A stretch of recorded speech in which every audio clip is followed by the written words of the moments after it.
ખીજડીયા રાદડિયા મુકામે આપણા અમરેલી વિધાનસભાના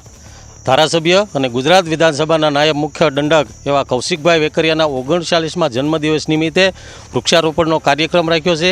એની અંદર ઉપસ્થિત તાલુકા પંચાયતના પૂર્વ પ્રમુખ ભાઈ શ્રી દિલીપભાઈ,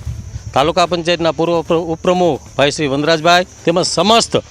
ગ્રામજનો અને તાલુકા ભાજપના પરિવાર ખીજડીયાના સરપંચ ભાઈ શ્રી જાદવભાઈ બધાએ આજે 39મા જન્મદિવસ નિમિત્તે ખીજડીયાના શમશાનની અંદર 39 વૃક્ષો રોપી અને અમારા નાયબ દંડક ભાઈ કૌશિકભાઈના જન્મદિવસની ખૂબ જ શુભેચ્છાઓ આપી છે અને એનો જન્મદિવસ ઉજવી છે। ત્યારબાદ આજે હારવાર મહત્ત્વનો એ છે કે આજે જ્યારે કૌશિકભાઈના જન્મદિવસ છે ત્યારે આ દેશના યશસ્વી વડાપ્રધાન નરેન્દ્રભાઈના પણ શપથવિધિ સમારંભ છે, એટલે બહુ જ ખુશીથી આ તાલુકા ભાજપ આ કાર્યક્રમ ઉજવી રહ્યો છે।